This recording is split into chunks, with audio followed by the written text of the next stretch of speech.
Wherever you go, whatever you do, throw a little at it. Omax, Vest and Briefs. இரண்டாவது முறை அதிபராக பதவியேற்ற முதல் நாளிலேயே தெற்கு எல்லைப் பகுதியில் அவசர நிலையை பிரகடனப்படுத்தும் உத்தரவில் ட்ரம்ப் கையெழுத்திட்டார். சட்டவிரோதமாக அமெரிக்காவில் குடியேறியவர்களை வெளியேற்றும் நடவடிக்கை உடனடியாக தொடங்கப்பட்டது.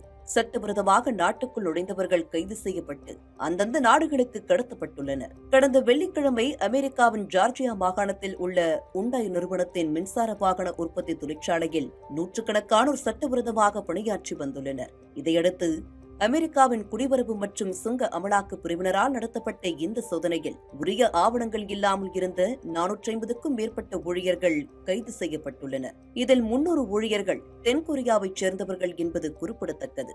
நூற்றுக்கணக்கான கொரிய தொழிலாளர்கள் குற்றவாளிகளைப் போல கணுக்கால், மணிக்கட்டு மற்றும் இடுப்பில் விலங்கிடப்பட்டிருப்பதை காட்டும் வீடியோக்களும் புகைப்படங்களும் சர்வதேச அளவில் அதிர்ச்சியை ஏற்படுத்தியுள்ளது.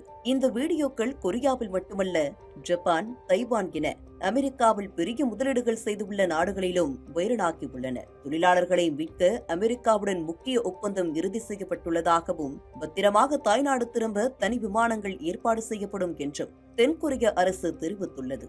விசிட்டர் விசாக்களை மோசடியாக பயன்படுத்துவதாகவும் B1 எனப்படும் விசா காலம் முடிந்து சட்டவிரோதமாக தங்கியிருப்பதாகவும் அமெரிக்கா குற்றம் சாட்டியுள்ளது. அமெரிக்காவில் தொழில் தொடங்கும் பிற நாட்டு நிறுவனங்களுக்கு அமெரிக்காவின் விதிமுறைகள் பற்றிய விழிப்புணர்வை ஏற்படுத்த இந்த நடவடிக்கை உதவும் என்று உள்நாட்டு பாதுகாப்பு செயலாளர் கிறிஸ்டி நோயம் குறிப்பிட்டுள்ளார்.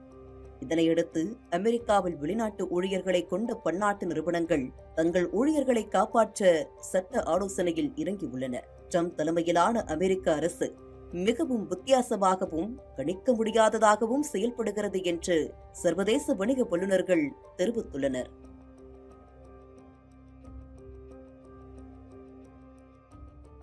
Wherever you go, whatever you do, throw a little at it. Omax, Vest and Briefs.